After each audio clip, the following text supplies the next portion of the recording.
What is up, everyone? I want to talk about my schizotypal personality disorder diagnosis today, right now. I guess I should go into a bit of fucking history. How did I get the diagnosis? Who am I? I am a tranny. Mind blown. I know. Uh, fucking hell. Yeah, okay, well, basically, I got diagnosed with schizotypal like 3 years ago now, I think. More than three. Yeah, 2021, 2022 actually, no. I'm mixing up my details. I haven't slept today. I don't like sleeping. I don't do it all that much. I don't like going to sleep. Sleeping is actually pretty nice. An eternal rest would be nice as well. I'm sorry. Messy. I'm messy with my speech. Yeah, 2022. I had been going through a rough patch for a long time, pretty much my whole life felt like since I developed consciousness at like fucking 8 years old or something. It's been downhill since, but it really went downhill when puberty started. I got very suicidal, pretty much like second puberty hit. I get my first suicidal thought. They don't really stop until after my psych ward stay and changes in my life, such as transition. But I got ahead of myself, didn't I? I do that a lot. Yeah, 2022, really rock bottom. I've gone a lot higher. I've never reached those lows again, but rock bottom, extremely suicidal, actively planning to kill myself. I get put in the loony bin, the psych ward, 3 week stay. They couldn't figure out how to help me for a while there. Antidepressants didn't do much. Source of my problems weren't too clear. I was I didn't say a word about me wanting to be a woman or whatever back then. I told no one. The most personal thing I'd tell a therapist, the thing that would get my heart fucking rushing. I could barely let it out there. I only said it to two therapists out of like one was a therapist I had seen for like at least half a year before yeah, it's like it took me 6 months of therapy before I basically was able to come out as bisexual. Bisexual, big deal. Yes, it was a big deal. I lived in Latvia, very homophobic place for the most part, and I had a very homophobic mother. But yeah, one of those therapists I had seen for 6 months. The other one was in the psych ward. I just felt comfortable telling her about it because I felt like she may have understood. Oh fuck, I completely forgot to mention. Guys, do not pay any mind to my appearance. I'm chopped right now. My hair is wet, drying. I didn't do anything to my bangs like I usually would. They're just drying. Chopped. Yeah, psych ward. I had to reveal some. I guess what I had revealed was a symptom, and that got me the schizotypal diagnosis, and I got antipsychotics, which really, really helped me. Like almost since the day starting, it was almost night and day difference. My suicidality was a lot less, but it felt like a crutch solution to me because I had real things bothering me, trans things, and I would never be happy in my body if I hadn't changed it. Yeah, that's when I got my diagnosis. I got antipsychotics and antidepressants. Together, they helped me quite a lot. My mother, who I'll probably get into more, forced me off my medication like 9 months after I started. She made me go through withdrawal, all that. She's definitely schizo in some way. Seems hereditary. My grandmother, quite delusional woman. I guess let's read what Wikipedia has to. How it summarizes schizotypal. I found the Wikipedia page to be quite useful in understanding my diagnosis, which I rejected, refused to think about deeper for a long time, and only quite recently have I researched more, thought about it more, and honestly, the fucking revelation has been pretty hard that I am actually schizotypal. But I do definitely think I have this.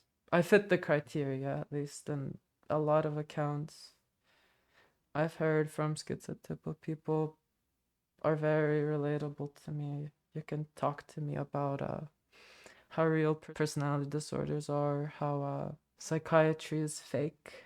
I'm not necessarily gonna argue against that, but schizotypal describes traits which I feel like are very deeply ingrained within me. So I don't have a problem with calling myself this label that I'm diagnosed with that describes me quite well with some caveats. So I guess let's fucking get into it. Schizotypal personality disorder, also known as schizotypal disorder. This is actually what I was diagnosed with, not STPD, just schizotypal disorder. Latvia is an ICD-11 country. That's that. Is a mental disorder characterized by thought disorder, paranoia, a characteristic form of social anxiety, derealization, transient psychosis, and unconventional beliefs. I guess I can go one by one. Thought disorder basically means your thinking patterns aren't normal. You'll think in loops, you'll connect dots, stuff like that. Paranoia, obviously. Social anxiety, that's a big one. Derealization. I don't know so much about derealization. Transient psychosis is definitely not a requirement for schizotypal as well. Unconventional beliefs we'll get into. People with this disorder often feel pronounced discomfort in forming and maintaining social connections with other people, primarily due to the belief that other people harbor negative thoughts and views about them. That's real. I have that. People with STPD may react oddly in conversations, such as not responding as expected or talking to themselves. They frequently interpret situations as being strange or having unusual meanings for them. Paranormal and superstitious beliefs are common. Yeah, I'll just read. Those with disorder often score high on measures for self disorder. Basically, disconnect between your thoughts. Yeah, you think your thoughts aren't your own. The DSM classifies STPD as a personality disorder belonging to Cluster A, which is a grouping of personality disorders exhibiting such traits such as odd and eccentric behavior.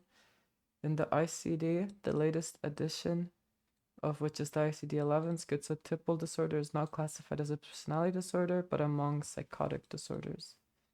So yeah, STPD is like, as far as I know, both DSM and ICD both agree that it's a schizophrenia spectrum disorder, but DSM does classify it as a personality disorder as well. So it's two things being true at once. Psychotic to a extent, not full psychosis, but some psychotic symptoms, along with it being a general personality disorder, which is like deeply ingrained patterns of thinking. That's what I kind of think of personality disorders as being. They're deeply ingrained ways of thinking and behavior and stuff. I don't know if that explanation really makes sense, but little about me makes sense to most people, I think. People with STPD usually disagree with the suggestion that their thoughts and behaviors are a disorder and seek medical attention for depression and anxiety instead. Yeah, I sought help for depression, but for me, what depression always meant was suicidality. For me, that was a must. If I'm feeling depressed, I'm suicidal.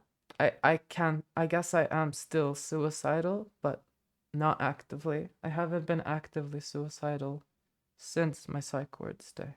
So that's good. But I'm a bit pastily suicidal, I guess. But yeah, I don't think of it as a disorder because STPD is just the way I am and is how I've always been. We'll get onto the actual diagnostic criteria where I can talk a little more. Not well. I'm not a fucking expert whatsoever. I'm just me, which is all I can ever be. Holy yapper. But yeah, I just am the way that I am. I don't think it's a disorder. I don't think it is necessarily all that horrible of a disorder. It's just like autism in a way. You know, in some people it will be very debilitating, but it's more so about society being structured in a way that's just you can't succeed, you can't have a job, you can't go do education if you're gonna be socially just withdrawn and if you're weird. So society is just not structured in a way to be friendly to the mentally ill, the disabled, pretty much anyone that isn't a white man. Just like me, for real. I'm a white man. Uh, sorry for showing my AMAP privilege. With this dominant voice of mine or whatever, but yeah. You know what? I tried talking about the diagnostic criteria in this order, but I'll go in the order I feel like talking about it in. So you need 5 or more of the following criteria to qualify for a schizotypal, and I'll start with this one right here because this is one that's always mentioned. Schizotypal people are loners. I'll get into that for myself, my life. I'll read the point because I forgot to read the point. Lack of close friends or confidants other than first degree relatives. Yes, this is the case for me. I don't even have any close or first degree relatives that I talk to. I talk to my father through email, so not a very personal method. I would never talk to my dad on the phone. It's going a little far. I'm not comfortable with a phone call. I can text periodically, rarely, but not phone calls. But I live with my boyfriend, and I'm very, very lucky to have a boyfriend and have someone I genuinely can trust. I've never formed a close relationship like that until my boyfriend. I love them very much. But I don't think I'd be able to ever form a relationship like that again. That was very luck based. And apart from my boyfriend, which somehow I managed to build a relationship with strong foundations built on trust. I value trust and honesty a lot. I wish for a very clear, transparent world. Everyone being their fucking most genuine, honest selves. No fucking sugarcoating shit. Being honest with one another, whether it's negative or positive, because a world built on lies like ours right now is just not sustainable. It's not healthy. It's sick. It's a sick society. Society. Just like the Joker, for real, for real. Yeah. I'm sorry. As I was saying, I don't have anyone but my boyfriend in real life. I don't have a single friend in my city. I know my boyfriend's family, some of them, but I moved here to Finland last year. Maybe 3 months I spent some amount of time with my boyfriend's family, and I just couldn't handle it. So stopped visiting altogether. And so I didn't see like anyone from their family for uh, fucking 1.5 years or something. Yeah, a long time. And I was just me and my boyfriend, and mm, me not talking to really anyone else. I don't talk to all that many people online either or anything. I have some friends in another city, but I've only visited them once in the year I've lived in Finland. So I live a very isolated life. I don't really go outside or anything. That's the disorder.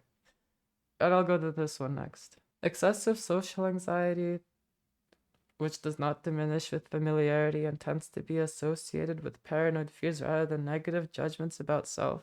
I suppose I do have this. As much as I'd like to say, I'm not socially anxious around my boyfriend or anything. I still very much am. The anxiety I feel is based on paranoid fears. I suppose when it comes to, yeah, paranoid fears. Not really judgments about self when it comes to boyfriend, honestly, no. But when it comes to other people, that's where I struggle to agree with this part. With the tends to be associated with paranoid fears, the negative self judgments. I feel like it can be one way or the other. You know, it can be about negative judgments, but a lot of the times it is indeed fears and me just not being scared of rejection and things like that. Misunderstanding is a big one. I never want to be misunderstood ever again. I know I never want to be judged unless I'm being judged upon something which I'm actually secure about, which are few things. But judgment, oh God, I can't handle judgment. And all I ever wished for in life was normalcy, and I still wish I could be normal. Sadly, that can never happen. I will never be normal. I'm a fucking clocky as shit tranny. That just. I don't know how to function in this world. Maybe that can change, though I doubt it. But yeah, my social anxiety is very excessive. I don't talk to like grocery store workers. Talking to them scares me, you know? I don't want to let my voice be heard. It's one thing, especially. I don't want to be noticed or seen. I'm very ashamed of my manly voice. Now, ideas of reference excluding delusions of reference. Now, what they mean by delusion versus idea is an idea is just that it's a thought, it's something you might believe in, but it's something you can be talked out of. It's something that is not deeply held. It's not that deep of a misjudgment of reality. Let's call it that, misjudgment of reality. Now ideas of reference are basically when, let's say, you see something, you hear something, something happens, someone's talking, you think that event has to do with you specifically in some way that's not necessarily substantiated by reality. It, of course, schizotypal people aren't fucking crazy. We don't like get these ideas out of nowhere. We have our own substantiated reasons for believing these things, but if it's not substantiated, generally we can be talked out of these ideas of reference, you know? I hear someone talking, someone staring. I think it's me, but this is just an example. I think they're talking about me, but if you then try to explain to me, no, they weren't talking about you, then generally schizotypal people will accept that because it's not to that level of being psychotic. Um, yeah, I definitely experienced these, but it's a little hard for me to really say the extent of which I experience ideas of reference anymore because, like I said, of how isolated I am. I don't put myself in many situations where I would there would be people or circumstances which would make me experience ideas of reference because I mostly stay inside as well. I live a very sheltered life. Sheltered, not necessarily like an experience doing stuff, but sheltered like I'm in my safe place or whatever. Either I don't know how I'd necessarily classify this, but this is like all these symptoms, this is one disorder, they're all like connected in a way. So ideas of reference and the next odd beliefs or magical thinking, like these are going to be connected because there's the same internal drives, thinking patterns. Your disorder, if you want to call it that, um you know, everything's connected. So whatever you want to call it, me expressing one of those thoughts was what got my like head psychiatrist of the psych ward to consider schizotypal or something. I expressed a mismatch between the outside world, the nice weather, you know, my depression, and I thought that had a meaning special to myself, and I felt a whirlwind of emotion on that specific day when the weather got better while I was at the psych ward. So I guess that's a good sign to move on to the talking about the next thing. I'm bad at talking about stuff. I'm so schizo. I don't know how to talk to people. Odd beliefs or magical thinking that influence behavior and are inconsistent with subcultural norms such as superstitions, belief in clairvoyance, telepathy, or sixth sense in children and adolescents, bizarre fantasies, or preoccupations. Yeah, to some extent, I think I do experience these odd beliefs. I generally try to stay as grounded to reality as I can, which I think I do a fine job of. But there are definitely some things I do believe in. I genuinely do believe in fate or luck. They're like one concept for me. Everything happens for a reason. You get what you deserve, but it's not fair what you get. It's honestly hard for me to explain it. It's just something I feel. Fate, predetermined. I don't really have much to add. I suppose I just am generally very in my head. I'd say that I experience odd beliefs, magical thinking, unusual perceptual experiences, including bodily illusions. This one's interesting because the examples given that I've heard of by like psychiatrist videos that I've fucking watched, they usually give very weak examples, I think, of what these odd perception really are like. So I guess I'll talk about two examples which I definitely experience, and one of them is common deja vu, frequent deja vu, and this one seems kind of common, I think. You know, I've heard it mentioned more than once, and I experience it a little too frequently, and I think to some extent this could be because of my lifestyle. Every day blends into the last.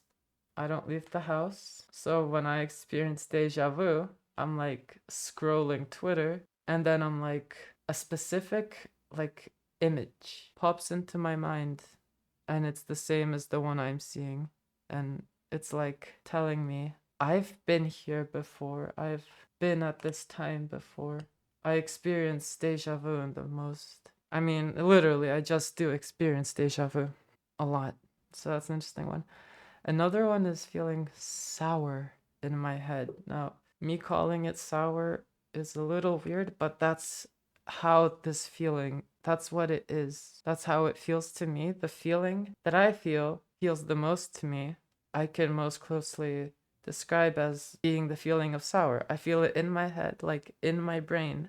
It's like a warmth with tingling, sharp tingling, and like, you know, you drink a very sour energy drink, you feel tingling on your tongue. That tingling is in my head, and there's a warmth to it as well. And I don't know why I feel this and why it feels to me like sour, but that's what I associate the feeling with. And maybe I have like a brain tumor or something. Maybe I'm going crazy. But I definitely feel sour randomly in my head. So that's an example. I don't know if I'm overthinking. Very possible. Next one. Odd thinking in speech, such as vague, circumstantial, metaphorical, over elaborate, or stereotyped. I think my thinking is odd. I think many of you would probably agree, and my speech as well.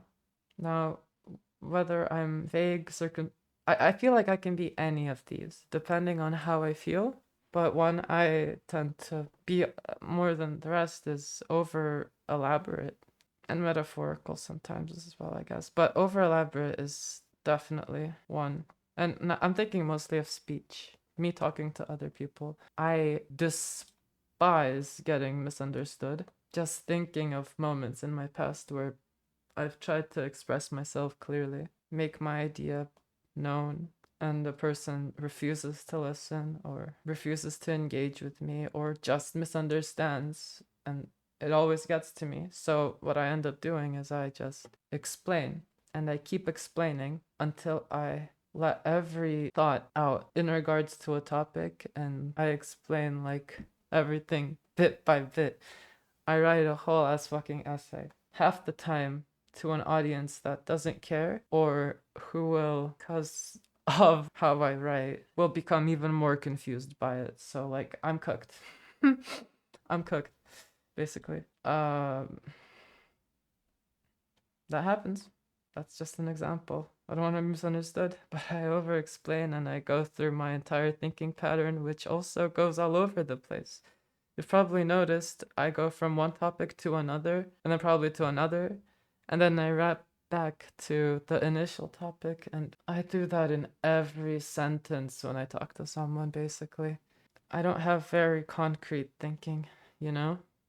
I think 100 things at once, and I'm constantly having noise in my head, which I have to filter through if I want to get an idea out there into the world. So that's what it is. Uh, I definitely think I have this, and obviously also odd thinking. My thinking goes like, I start a topic, I think of the end of a topic, I say the end of a topic, then I'll elaborate on something, and then I'll eventually maybe make it back to what I was talking about at the start, which is like circumstantial speech, but it's also like circumstantial thinking. That's how I think. And go from one thing to the next. And while that's completely normal for me, that's just how my brain works. People will label it a disorder and you will seem weird and there will be a disconnect socially from other people. So I think I have this. Okay, next. Suspiciousness or paranoid ideation. I'm generally very suspicious of people. I always question people's intent. I feel like I have to. I feel like that's something I've learned for my own survival, in a way. And one thing I've heard, at least someone say before, is like, if a person has the capability to do me harm, I will personally have the expectation of them doing that harm, which I guess literally is like paranoid ideas, I guess. Obviously, not everyone's out there to hurt you or whatever. Not everyone's a bad person, but just because some are makes that apply to everyone, I feel like, for me. And others schizotypal people. So that's that. Next thing. Inappropriate or constricted affect. Affect is basically like your emotional expression. What constricted affect is basically showing a lesser extent of your emotions than what you're actually feeling, I suppose, or limited affect, constricted affect, that's what it means. And it's especially a thing with like speech. I personally think, like, I feel like I emote a lot when I talk, but then obviously when I listen back to me talking, I sound like a robot. I couldn't I can't read like fucking poems. I couldn't read books when we'd had to read in class because I talk like Google fucking translate text to speech. At least that's how I feel. I definitely have some kind of limited affect, but you know, I showcase different emotions, and I suppose at some points, at times, I do have inappropriate affect, so I show completely emotions that don't make sense for the situation. But that happens to everyone, I think. Sometimes people watch scary movies and they start laughing a little out of nervousness. Why are you laughing? What's so funny, mister? But I suppose it's different extents. Tell me in the comments if I have showcased inappropriate affect. I suppose maybe I've like laughed a few times when it wasn't appropriate. Next one is massive, and I feel like it gets really also misunderstood because, you know, cluster A personalities, these fucking weirdos, right? They're eccentric, they're out there. This criteria is behavior or appearance that is odd, eccentric, or peculiar, but people think this means like you're wearing very weird clothes, or I don't know, you're actually like behaving so out of touch, but no, not necessarily. A form of eccentric or odd like dress wear is dressing way too bland. And I feel like I never dress with any personality, and I'm quite scared to put any effort and character into my dress because I want to blend in as much as I fucking possibly can, always, no matter what. And that applies to my clothes. And, you know, I think I actually do dress kind of weird. You know, I try to dress inconspicuous. I do think I end up looking a certain way, especially if people see me as a woman. There's a lot of hug boxers out there, or maybe fucking cis people, or like fucking what, deaf and blind or something. I don't know. So I dress like androgynous, I guess. But this also behavior applies here, and like I can't tell you whether I have like weird behavior, and this also applies to odd beliefs and magical thinking. Like this is me. This is what I think. This is how I behave. This is my normal. Only from an outside lens, and this is what the diagnostic criteria is for. It is for someone judging you from the outside. I can't tell you whether I behave or act weird. I think I do, but that's because of experience and what I've heard people tell me and my own reflection, as good as I'm able to reflect, basically. I don't know. Am I weird? Is my behavior, appearance odd, eccentric, or peculiar? Tell me, guys. But yeah, I also am a tranny, so I suppose I do look odd. But yeah, these are the diagnostic criteria. I think I fit all of them to various extents, and I don't have much else to share, and I don't know if I'm gonna like do anything with this footage, but this is kind of fun.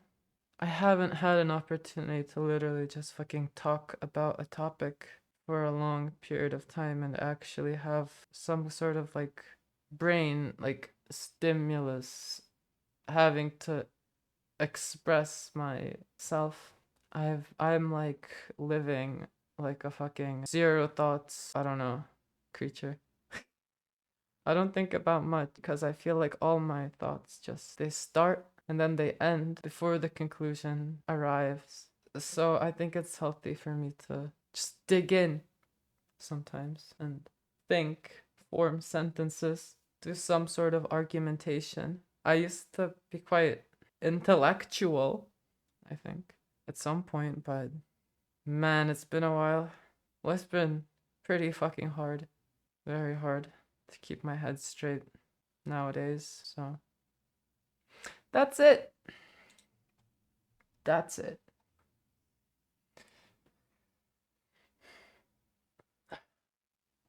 Bye bye, twins.